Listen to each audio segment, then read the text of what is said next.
प्रिय बच्चों, आइए आज हम द्वादशा पाठः गीता ज्ञानम पाठ को पढ़ते हैं। सबसे पहले आप देखेंगे चित्र में भगवान श्री कृष्ण अर्जुन को उपदेश देते हुए कहते हैं, कर्मण्येवाधिकारस्ते मा फलेषु कदाचन मा कर्मफल हेतुर्भुः मा ते संगो अस्तो कर्मणि। कर्मण्येवाधिकारस्ते, ते माने क्या होता है? तुम्हारा। कर्मणि एव अधिकारः, तुम्हारा कर्म करना ही अधिकार है। मां माने मत, फलेश फलों में, कदाचन माने कभी भी। तुम्हें कभी भी फल की चिंता नहीं करनी चाहिए। क्यों? कर्म फल हेतुर्भू, अगर तुम कर्म फल प्राप्ति के कारण बन गए तो ते संगो असत अकर्मणि, तो तुम्हारा कर्म करने में मन नहीं लगेगा, अर्थात तुम कर्म से अलग हो जाओगे। इसलिए कर्म करना तुम्हारा अधिकार है, तुम्हें फल की कभी चिंता नहीं करनी चाहिए।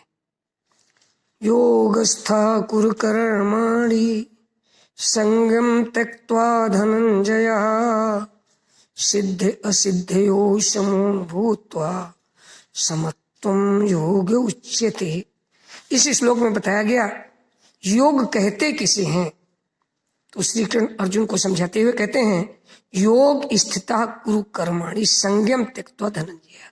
सबसे लास्ट में आप देखेंगे यहाँ पे लिखा हुआ धनंजय, धनंजय अर्जुन के लिए कहा गया है। श्री कृष्ण अर्जुन से बोले, हे धनंजय, संयम त्यक्त्वा, संयम माने होता है आसक्ति को, त्यक्त्वा माने त्याग करके, योगस्था योग में स्थित होकर के, कर्माणि कुरु, तुम अपने कर्मों को करो। क्यों? सिद्ध असिद्ध योग, सिद्ध माने सफलता और असिद्ध माने असफलता, समा माने समान, भूत्वा माने हो करके, है ना। जो सफलता और सफलता में समान होता है, समान होकर क्या करता है? समत्वम योग, इसी को ही क्या कहते हैं? सफलता और सफलता की समानता कहते हैं। और ये सफलता और सफलता की समानता होती है, यही योग कहलाती है। तस्मात् असक्ता सततम कार्यम कर्म समाचर असक्तो हेमाचरण अशक्तो ह्या शरण कर्म परमाप्नोति पुरुषः।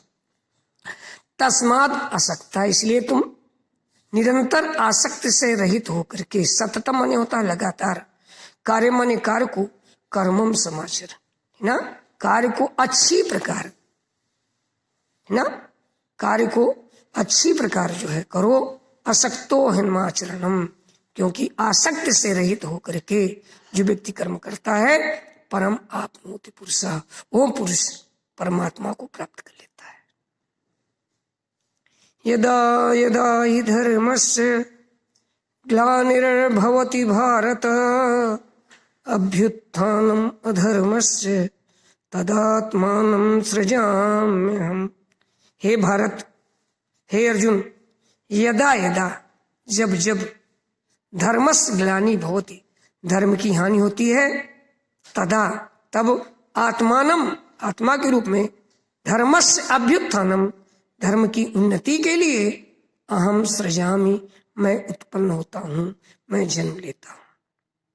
दूसरा देखेंगे आप, परित्राणाय साधूनां विनाशाय च दुष्कृतां धर्म संस्थापनार्थाय संभवामि युगे युगे।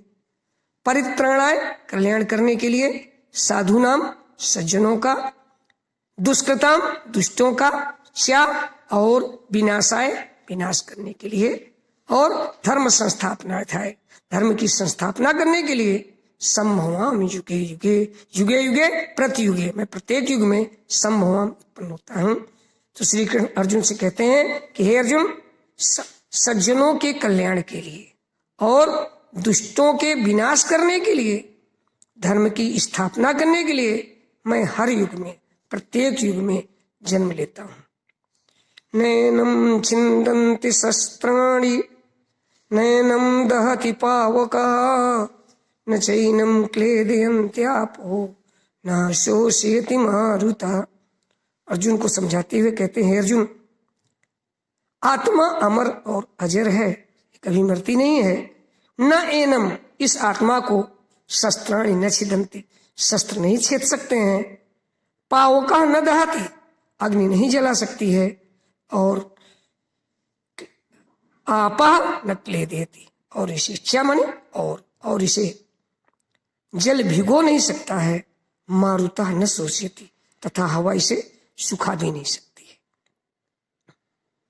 आगे आप देखेंगे, ध्यायतो विषयान् पुंसः संगतेषु उपजायते संगात् संजायते कामः कामात् क्रोधः विजायते। अर्जुन को श्री कृष्ण क्रोध कैसे उत्पन्न होता है और व्यक्ति की आसक्ति कैसे बढ़ती है, इस विषय पर समझाते हुए कहते हैं कि ध्यायतो विषयान् पुंसः संगस्तेषु उपजायते। इंद्रियों के विषयों का ध्यान करने पर मनुष्य की उन विषयों में आसक्ति हो जाती है। और संगात जायते कामा, और जब कामा संगात जायते, जो आसक्ति से हो जाती है तो आसक्ति से काम उत्पन्न होता है। और कामात क्रोधो भी जायते, और जब कामना उत्पन्न होती है तो कामना से क्रोध उत्पन्न हो जाता है। और जब मनुष्य क्रोधित होता है तो क्या होता है, आगे की श्लोक में देखेंगे, क्रोधात भवति सम्मोहः सम्मोहात् स्मृति विभ्रमः स्मृति भ्रंशात् बुद्धिनाशो बुद्धिनाशात् प्रणश्यति। क्रोधात् उद्भवति सम्मोहः, क्रोध से मूढ़ता उत्पन्न होती है। और सम्मोहात्, और मूढ़ता से स्मृति विभ्रमा, हमारी जो याददाश्त होती है, जो हमारी स्मृति होती है, वो भ्रमित हो जाती है, भ्रांत हो जाती है। और स्मृति भ्रंशाद, जब मनुष्य की स्मृति भ्रमित होती है, भ्रांत हो जाती है, तो क्या होता है, बुद्धिनाश, बुद्धि का क्या होता है, ज्ञान का नाश हो जाता है। और आप स्वयं जानते हैं, जब व्यक्ति का बुद्धि नाश होता है तो बुद्धिनाशात् प्रणश्यति। जिस व्यक्ति का ज्ञान नष्ट हो जाता है फिर कैसा आचरण करता है, ऐसा कोई मरा हुआ व्यक्ति आचरण करता है, वो व्यक्ति मरे हुए के समान आचरण करता है।